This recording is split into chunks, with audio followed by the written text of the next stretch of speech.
disappear after a single purchase? Ever wonder why customers stick around for years or why some people just disappear without a single purchase? Well, today I'm going to share with you what is the customer's life cycle so that we can learn into your life. It's all going on. It's all going on. All right, so this is our live recording that happens every single Tuesday, and then it gets turned into a podcast. So what I'm going to do is I'm going to do the intro again so that my podcast manager doesn't get interrupted by a phone call, and I should have all the things on silent. Just letting you know, FYI, when you go live, you should put all of your devices on silent, especially if they're connected to the platform or the devices that's actually live streaming. So let's cross our fingers that whoever's trying to call doesn't call back because I don't have access to know exactly where to go. Anyway, I digress. I digress. Let's try that again for Ma, the podcast manager. Have you ever wondered why some customers will stick around for years and why other people may come onto your email list but never make a single purchase? Well, today I'm going to share with you how you can create a lasting customer relationship by diving into the 7 stages of the customer's life cycle. From that initial spark of interest where they give you their email address through to that lifelong nurture to look after those beautiful humans that aren't just email addresses. There's a real life human on the other end. So, as always, let's dive in to Strategy with Sally and we'll do our little countdown timer as we wait for everybody in the VIP room to join us live.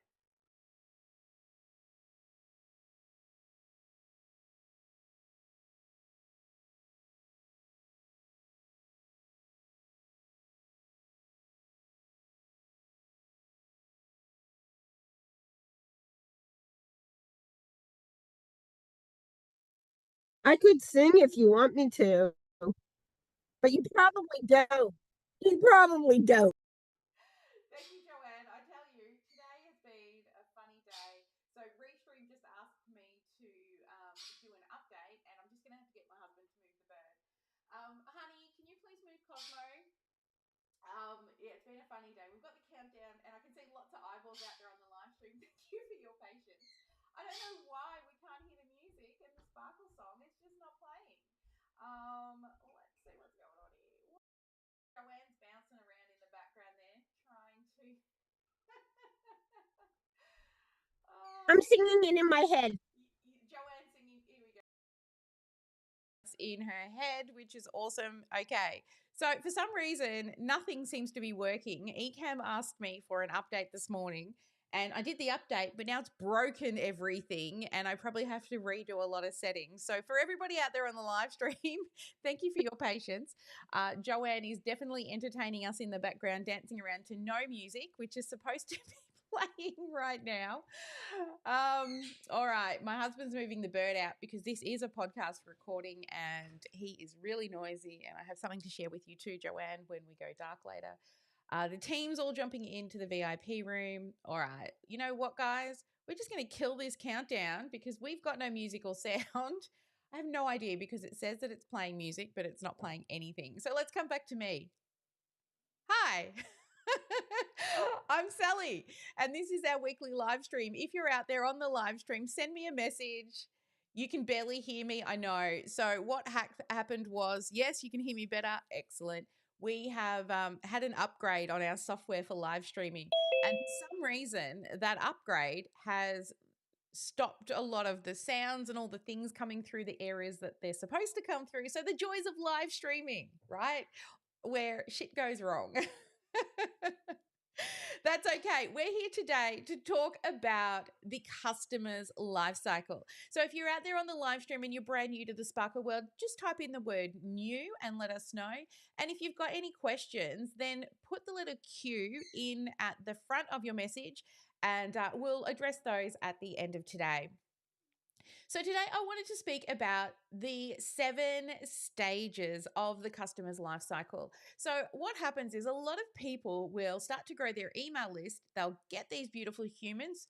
They're not just email addresses, they're humans onto their email address, onto their list, and then not do anything. Who feels that way, right? You get the emails and then they're just sitting there until you've got something to promote. And then you might hit your list and then you wonder why you get a heap of unsubscribes because you probably haven't been nurturing them. So today, the 7 stages I'm going to go through, and I thought, hey, let's have a little bit of fun and try to visually help you to picture these 7 stages. And what I'm going to do is I'm going to head over to a share screen into the whiteboard of Canva. So stage number 1 here, this is stage number 1. Oh, wrong screen. Stage number 1. Now, stage number 1 is called um, lead gen. There we go. Just lost it for a moment. You see, I'm doing all this with no notes. So you know I need to know my stages, right? Stage 1 is lead generation. So this is where we're putting something out to the world to grow our email list. Then we have stage number 2. So if you're out there or listening on the live stream, then you could, if you want to see the pictures, you can come on in to YouTube and you'll see the pictures that I'm actually sharing on screen. So stage number 2, this one here is what we call indoctrination. Okay, so stage 2 is indoctrination. Now, this is where we will send a lot of emails, not a lot, let's say, not a lot of emails. We will send 5 emails during stage 2, which is to get them to know us. So if you think about when somebody first comes onto your email list, if they've come in through some type of marketing campaign, then the chances are they don't yet know you. They don't know exactly what you're about. All they have to go on is what you gave them, right? What was that free resource that you gave them? So, what we want to do in stage number 2 is to help them get to know us. And the way in which we do that is to send them a series of emails that starts to introduce them to what it is that we do. Now, that can be usually what we do in stage 2 is the first email will just be telling them about different places, or actually the first email will be delivering their freebie, which happens in stage 1. But then they move then into stage 2 to get to know us.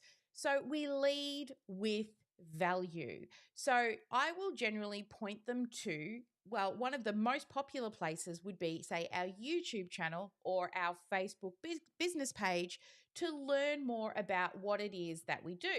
Now, that would be some relevant, evergreen content, right? We want to give value. We don't want to just send them to the YouTube channel without something to learn. So, in that first email, we'll find something that is relevant to our business and what it is that we help people with.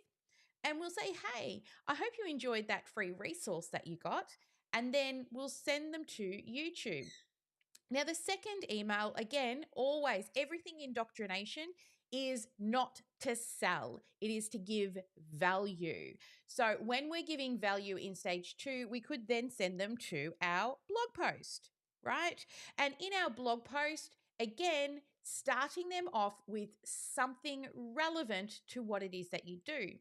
Now, I want you to think of 5 different things that you can send them to that is going to allow them to open the email and also click on the email.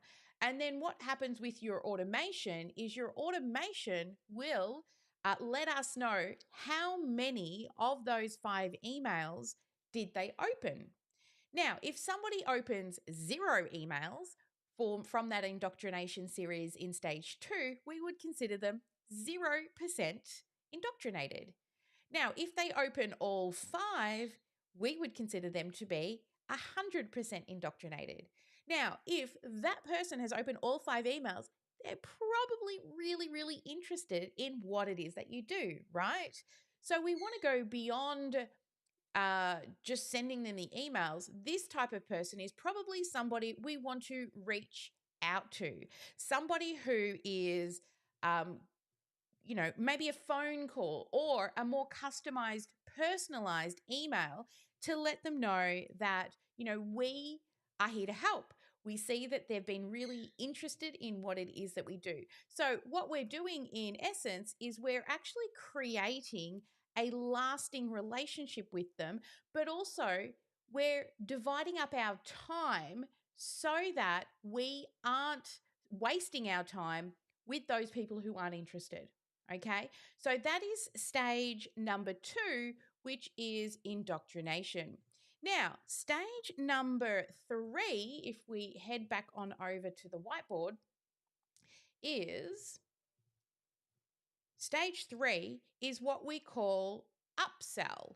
Okay, so at stage 3, what we're going to do is try to get them to pull out their credit card. So this one is either upsell. Oh, sounds like the housekeeper's here. It's one of those mornings. We got dogs, we got birds, we got everything. The joys of live stream and a 30-degree day, which I'm not sure what that is in Fahrenheit, but very hot, which means I'm in the house and not outside in my office. So we'll wait for the dogs to calm down. Poor Mar is going to have a really amazing, fun time today editing, because this is like an edit to go straight to podcast today. So thank you so much. My husband's now also here distracting me with some package. So thank you everyone for your patience. We'll get there in the end. All right, so let's go back to stage 3. All right, so stage 3 is upsell, but also nurture. So we call it upsell to nurture. Now, in this stage, this is where you will be sending out opportunities for the people to purchase something small. If you've heard of tripwires before, so it could be anywhere from $1 to 27, 37 ish dollars. It's kind of like, I don't need to ask permission to buy. But in the nurture to convert stage, also sort of the upsell stage, what that allows you to do is to also send long-term nurtures. Okay, so what we do in the long-term nurture is anybody who attends this session, Strategy with Sally, this is a stage 3. Okay, this is a long-term nurture for people who already are on our list and already follow us. This is a way for us to continue to add value, and occasionally we will ask. Okay, we don't do it all the time, right? There's like what we call soft ask, or a soft CTA and a hard CTA. So a soft CTA would be come and join us on Strategy with Sally, and they click a link and they come and get value, which means we're getting them to take action, but we're not making an offer of any kind, right? We're just trying to track who clicks and takes action. Now, also in nurture to convert in stage 3 is we could send them to a hard ask, which is getting them back into the top of the funnel, which might be a longer campaign. So, for example, if we're running a challenge or a live training, we would ask them to, click on the link and then re-register to bring them back into the top end of the funnel. All right, so that's stage 3, which is nurture to convert. And, we kind of, a little bit of an upsell or a tripwire can also fall into stage 3. Now, stage number 4, this one is our sales campaign. So in stage 4, these are things that we might put people through to buy the things that we sell. So, for example, if somebody comes into our freebie at the beginning, off the back end of a freebie, for example, a challenge, they will get all of the emails for the challenge. But then when we go into the sales campaign, which is literally saying, here you get to you can buy our stuff, and we use a series of different types of marketing emails in that, from scarcity, which, last chance to buy, through to statistics, where we're giving, those analytical thinkers numbers to think about. We try to shift mindset in those because, a lot of beliefs people can build up around, why they don't want to invest in their business, for example. So we're sort of overcoming a lot of objections to get them to purchase inside of the sales campaigns, which it lives in stage 4. Now, what then happens after somebody buys, right? It doesn't stop there. Then we move into stage number 5. Now, stage number 5 is our onboarding. Okay. Now, with onboarding in stage 5, think about all the things that somebody who joins your program needs. So, if, for example, you've got a membership program and you post things to your members, that would live in an onboarding stage 5 campaign that you would then maybe send off to your packaging team, and it's automated to say, hey, we've got a new member. Here is their postal address. This is what they've joined. Package up that onboarding kit or that, new member kit. Or for us, when people join, we need to send them a contract, right? They need to sign a contract. Then that triggers, once the contract comes back, to unlock all of the programs, because there's a lot of things that we give inside our program. So we've got to unlock the replay hub. We've got to unlock the actual course itself. We've got to create a project management piece in Basecamp for our clients to use, so that they, check all the boxes and do all the things that they need to do to grow their business. Then also they need reminders to attend the expert sessions.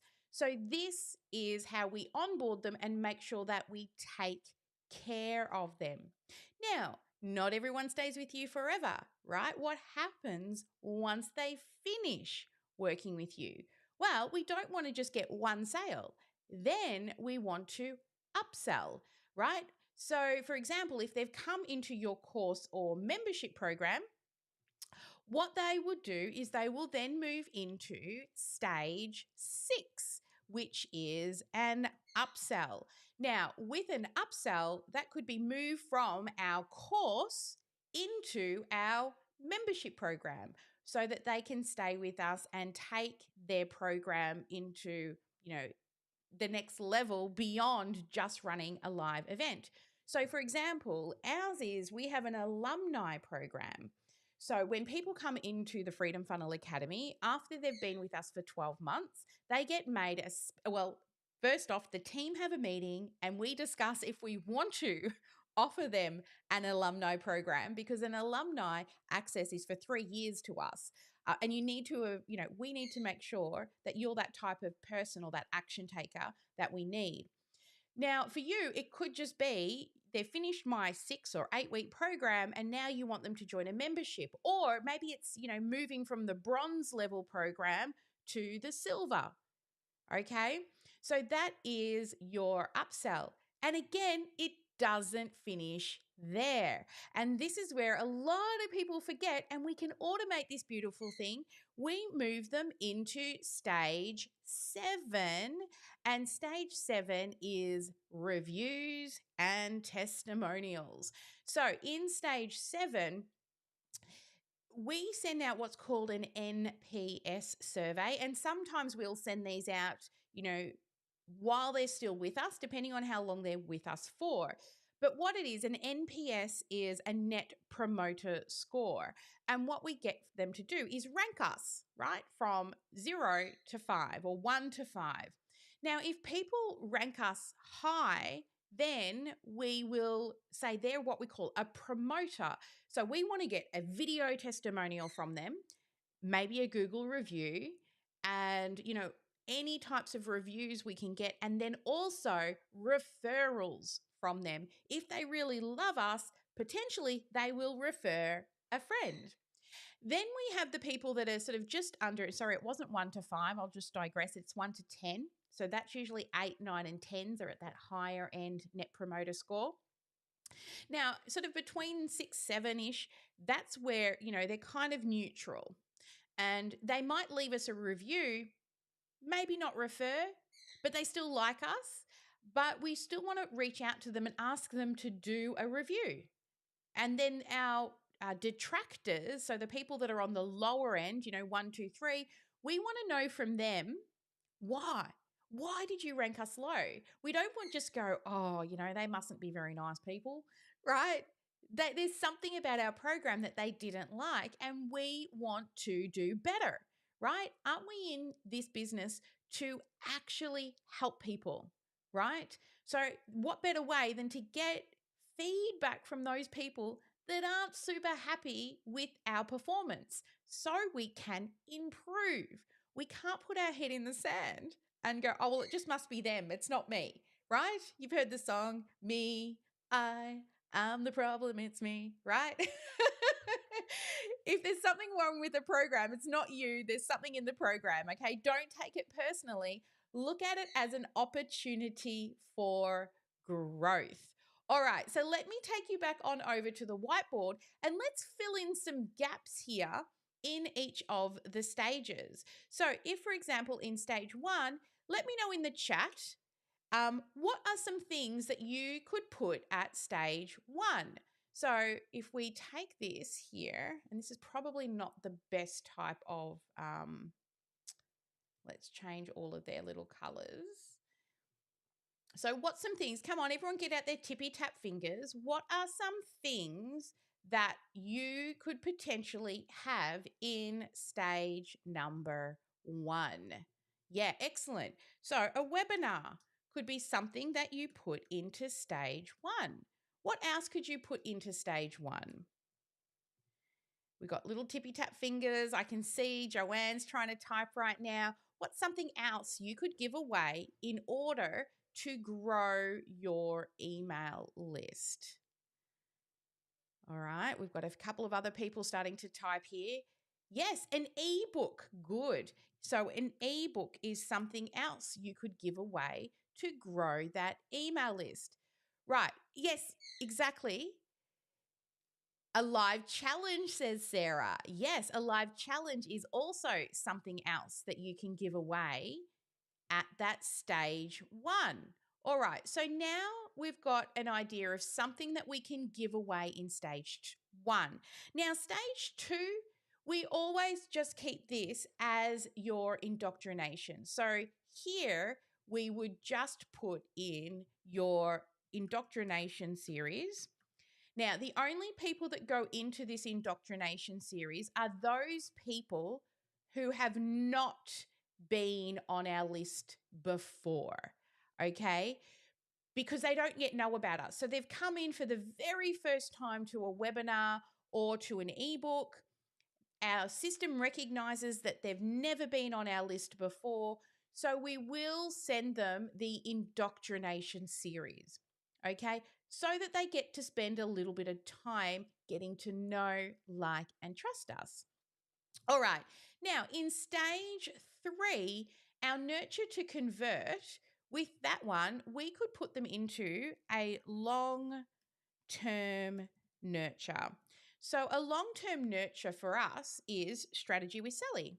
Okay, every single week we go live and we teach you on something like we are today, right? We're teaching you on something. So we're nurturing to try to convert now or later on, because a no today doesn't mean a no forever. So we want to keep showing up, and a long-term nurture is that. Another thing that you can do in this stage as well is you could, for example, have a like a weekly newsletter. Okay, so you could have a weekly newsletter in here as well that updates everybody that's happening, what's happening inside of your program. Also, we have another long-term nurture that is called Tips Tuesday. So every Tuesday, certain people who have been on our list for a long time and are probably a little less engaged we will send them into a Tips Tuesday, which is taking some evergreen content and getting them to click. Okay. Another thing that we can do in the stage 3 is what we also call is a lead return sequence. So with a lead return sequence is we'll send out some emails about a particular topic, and if they open it and they click on it, it shows they're interested in that topic.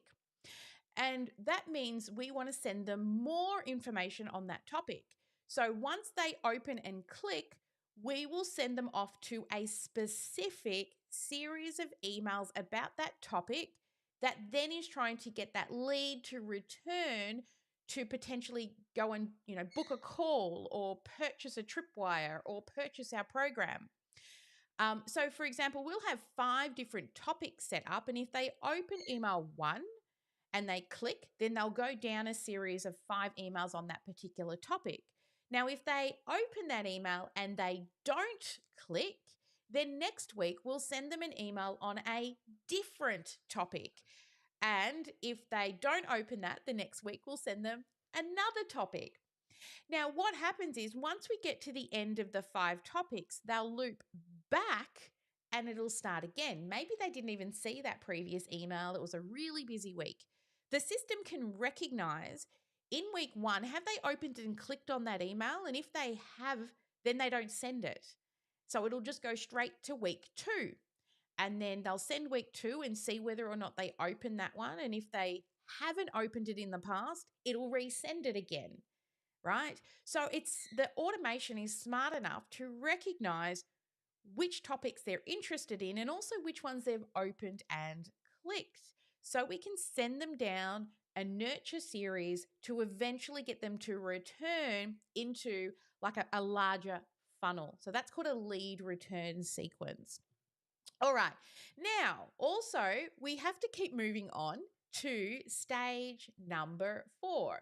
So we said stage number 4 is our sales campaign. So this is where we're trying to sell our product. So you want to get them to potentially just purchase, send them straight to checkout in each of the emails. Now, also, you've got to remember marketing copy, right? So when you're sending out these emails, you will also be overcoming objections, shifting mindset, showing them how they can add additional tool sets to their repertoire if they join your program, or how they can add extra skill sets when they join your program. You've got to use scarcity as well in those emails right towards the end. And what we're trying to do through selling the product and getting them straight to checkout is we are trying to, overcome mindset, show them the skill set, the tool set, and we're also diving into different types of learning styles. So if they're an analytical learner or if they are somebody who needs more visual representation. So we'll have emails that are quite graphic and pretty, and then other ones that have just got statistics through the sales sequences. So in here, you can be trying to sell direct to product, or another thing you could be doing in the sales sequence is trying to get them to book a call, right? Book a consultation or a strategy session or a audit or a discovery call. There are many different things that you can call it, but at the end of the day, you're trying to get someone to book a conversation with you so that you can learn more about those people. You can, again, like you would inside the emails, this time we're overcoming objections, helping with mindset, tool set, skill set, and then eventually offering them the product. But first, we want to book a call because in a call, everyone knows me. When it comes to a call, we're going to learn so much more inside a sales call than anything because we get to talk directly to those people who are interested in buying. And those that don't buy, we always, the golden rule, we never finish a conversation without booking the next conversation, right? Excellent. All right, so now that we've moved into stage 4, it's now time to move again into stage 5. Now, this is your onboarding. So this could be setting up post to send a package to people who join, if that's the way you roll inside your business. For us, we have a series of things that we do in stage 6, from granting products to organizing the onboarding call. We do like it's like an orientation. It's like O week, right? When you start university, we have an onboarding call because inside our program, again, there is so many different pieces to our program that when people come in, they can just get overwhelmed with all the content. So we'll have in our onboarding sequence, sign a contract, everything unlocks, and then you need to come and do an orientation call with us because we don't want you to get overwhelmed with the amount of content. That way we can point you to exactly which phase you need to work on, because there are 7 major phases inside of our program and you don't want to be working on all of them. Most of the time, our clients are usually focused in on one phase every month to every quarter. Just depends on how fast they move and actually what phase they're in business. And then again, stage 6, if we move to stage 6 now, this is our opportunity to upsell. So you may, in this area, in phase 6, you might have a membership program, right, that you send them to continue to love them and take them beyond whatever they had in that first area or that first program that they purchased from you. Or another thing that you could do is you might also be able to help people in, for example, for us, we have like a done for you program. So people might now be starting to look for a VA, or they might be starting to want more people to build for them. So we have a larger program that allows people, if they come in at that lower tier where they are doing it themselves, now they want us to do it for you. So done for you. If they decide to move into that. And that's, hiring a VA, or it could be getting our team to build for you just one funnel at a time. And then finally, into stage 7, which we spoke about before, is usually asking for reviews. Okay. Now, think about it. You could automate this and you could send them to a review at 3 months, then 6 months. And you can also send them into surveys to follow up how are they progressing. So for example, in our onboarding sequence, when somebody joins us, we send them a survey to let us know where they're at with all of their mindset, skill set, tool sets, marketing, sales. We want to get them to rank where they're at. And then, 3 months, 6 months, 9 months' time, we send them another survey to make sure that the little stars are going up each time. So you can have a review, or also referrals is also in stage 7.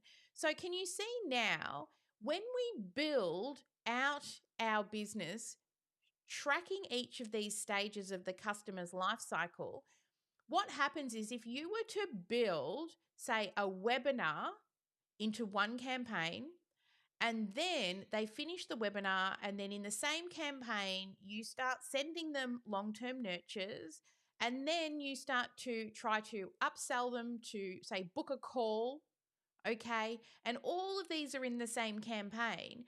Imagine what happens when somebody opts in at this beginning point here, right? They opt in, and then they're in this whole series, and then they come back and they opt into another freebie, and now they're getting multiple emails from the multiple campaigns.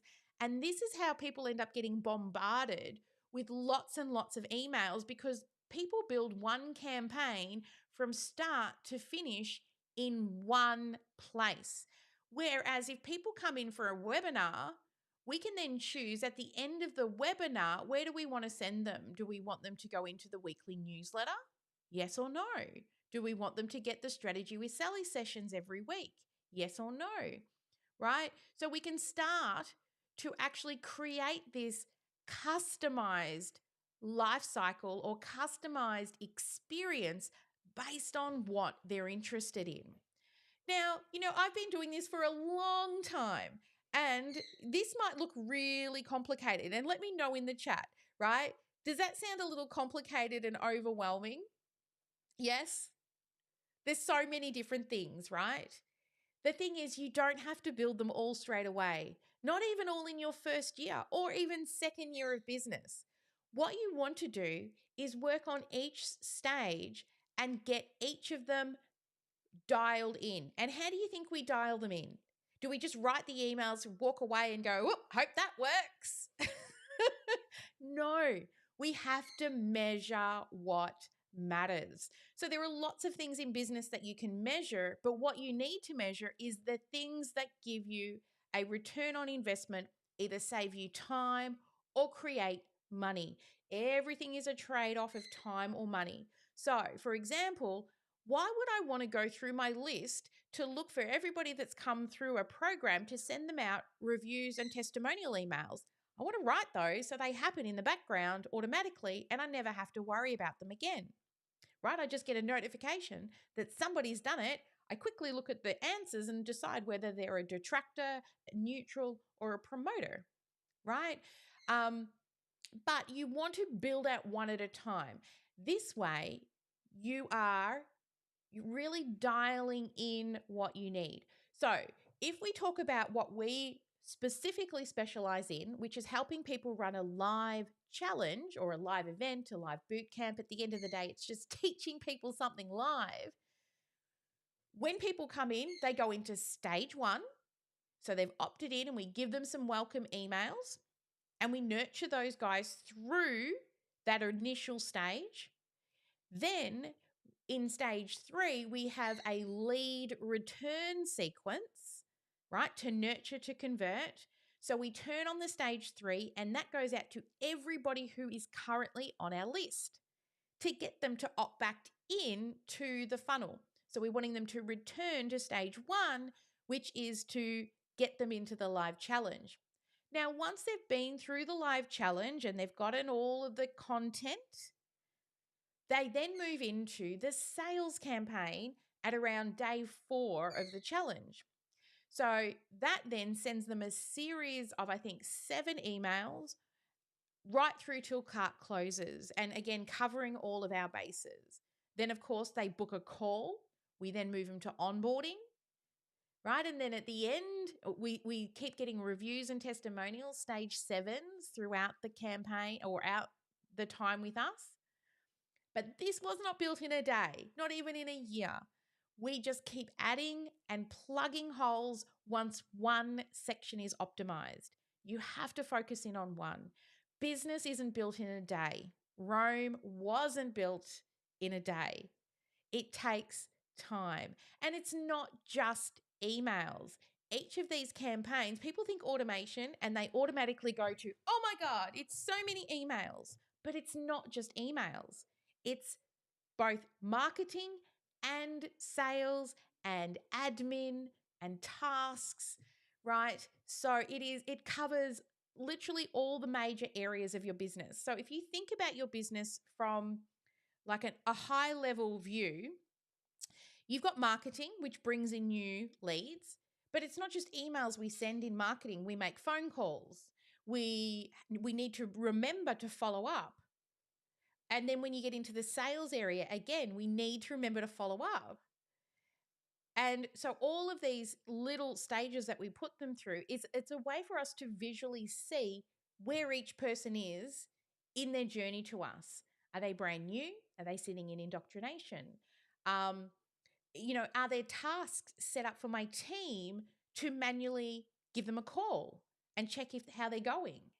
Right? Maybe they downloaded a freebie and we want to pick up the phone and say, have you had a chance to look at that little ebook? What did you like best? right? So if you want to know more about the ask and follow up, I do have previous videos and podcast episodes about the ask and follow up. Literally, I give you word for word how to ask and how to follow up. Please, you could go scroll through the plethora of videos that's in there. It's probably got the word ask or follow up in the title. I should have come prepared with an actual episode number, but I'm not. But you've got to think long term. We're not in this business for a year. We're in it long term. When I started, I said to my husband, give me 5 years. Because I knew that, if I was profitable in the first year, that would have been amazing, but we weren't. We weren't profitable in the first year, but I had a belief that I could do this.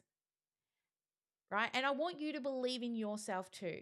No matter what stage of business you're at, no matter what or emotional cycle of an entrepreneur, go Google that one and have a look at my videos on emotional cycle of an entrepreneur. What stage are you in? No matter where you are in business, you need a belief in you because it is not the easy path. That's working for somebody else who pays the bills. Your actions, your choices, and what you measure, and you measure what matters, will result in your bottom line. All right, guys. So that's the customer's life cycle, or the stages of the customer's journey before they know us, when they're getting to know us, once they really love us, and then when they become a raving fan towards the end and start bringing customers to us. I hope that was super helpful to you. Let me know in the chat. Drop below, no matter where you're listening to this, or if you're listening to it on a podcast, take a screenshot of the podcast right now and tag me over on Instagram or Facebook and let me know what episode you're listening to, along with your biggest takeaway. And if you're out there on the live stream, do the same thing. Come back to me now. Come on. I know you're probably walking around doing other things while listening to this. Get those tippy tap fingers out and share with us, what is your biggest takeaway from today? All right, I'm going to head on over quickly to the VIP room.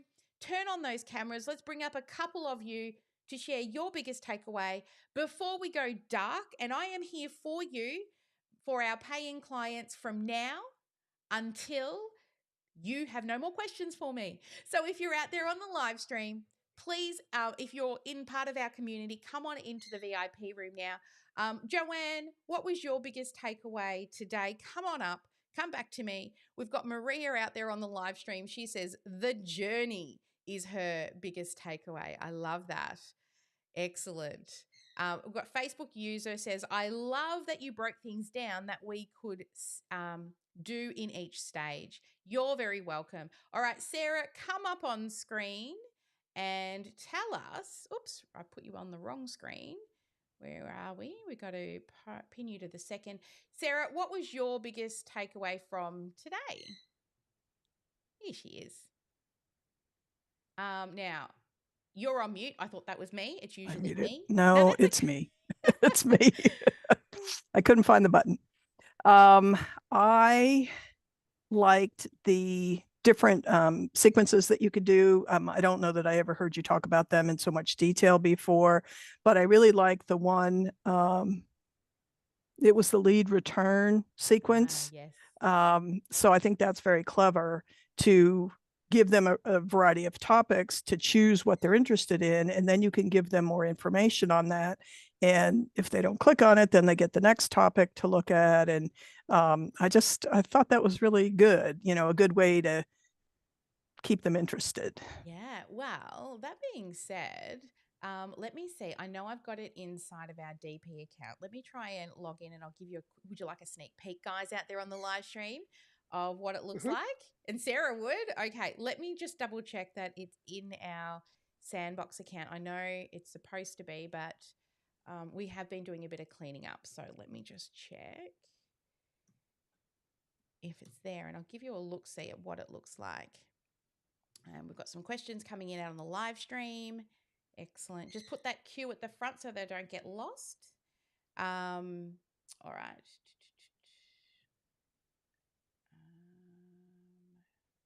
Broadcasts. Oh, they've changed the name of it to automations. All right.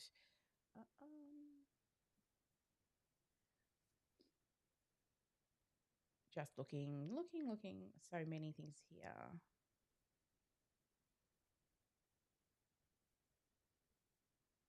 Cycling offers. All right, let me see. It's called cycling offers. So the lead return sequence is to get them back, but the cycling offers, I'm hoping it doesn't look too confusing. Okay. It's not too bad. You know, I love things that look pretty. So here we go. Let's head on over to the screen share. Here we go. So this is what cycling offers looks like. So you can see here, so we trigger, you know, we all have a trigger and a loop tag to come in. And then there's a decision diamond in the middle that actually lets us know, did they open this email? Okay.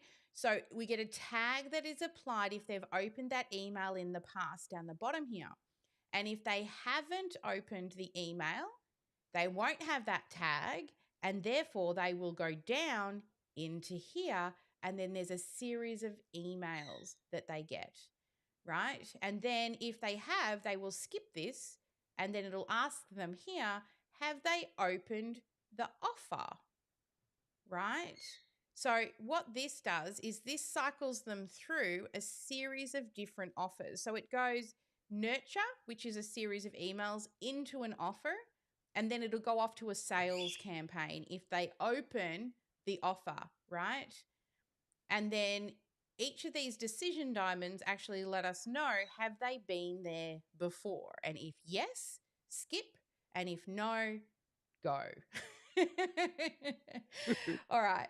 So that's just a long-term a cycling offer that we can run. And as you can see at the top here, it says stage 3 or 6, because you can also use it as an upsell as well as a nurture. All right. I can see Joanne's also joined us here. Come on in, Joanne. Why don't you tell us what was your biggest takeaway from today? I don't have a whole lot of voice, but I agree with your caller. I liked how you set that out in step by step and what each one of those consisted of, so that I know where I'm doing, say, a podcast, or where I'm sending them information or emails, and that just really worked for me. I take lots of notes. This was 2.5 pages, but I have a much better idea of where I am in the process. Yeah, I love that. And that's the thing, right? And you're amazing. You come to all of the things because you're always learning. And sometimes, I teach the same thing, but sometimes you don't need that information and it doesn't have to stay.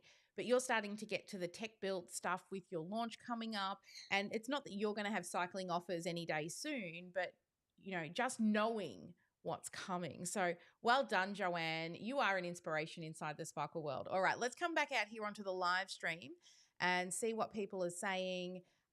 Maria here says lots of details. All right, we've got a question here coming in.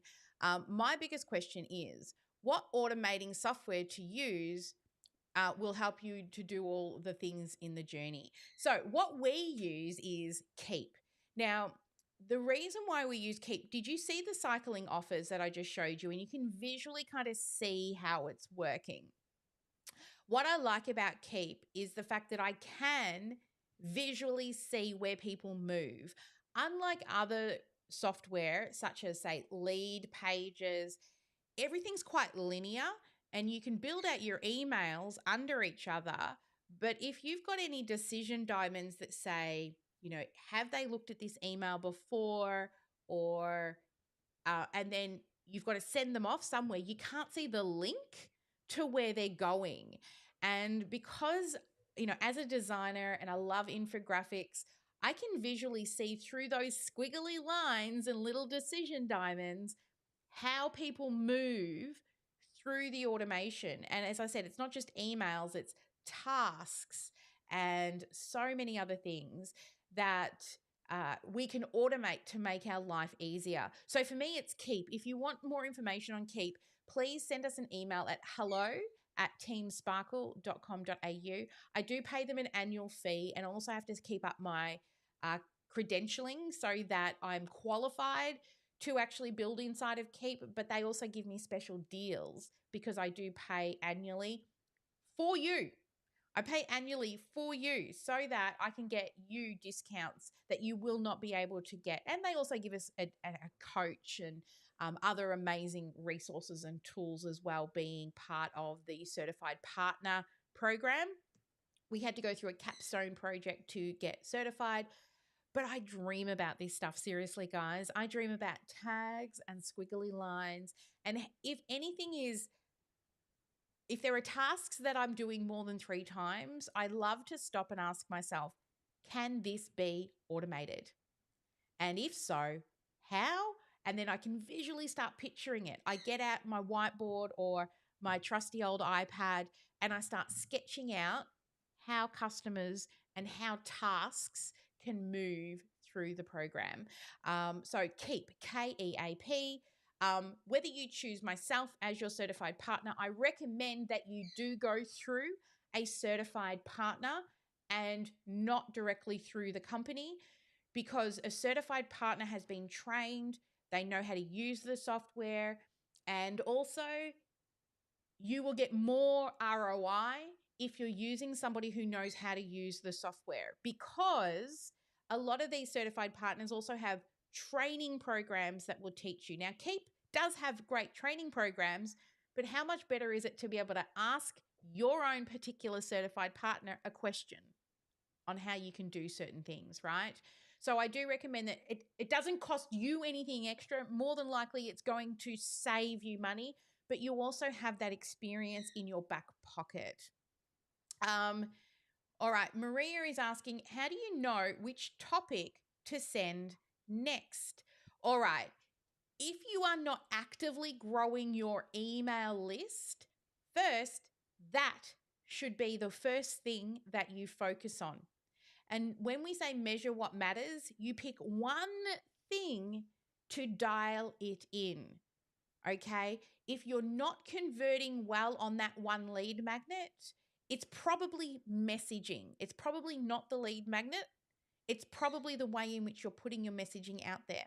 So you would test different messagings until you get it to a point where it's converting, at or above industry standards. All right. Now, there are a few different points at which you measure as they come through the funnel, but I'll give you the first basic one to track: how many people view your landing page to how many people give you their email address. And that should be 20% or above. Now, there's stuff to measure before and there's stuff to measure after, but that's probably the most relevant thing to begin with.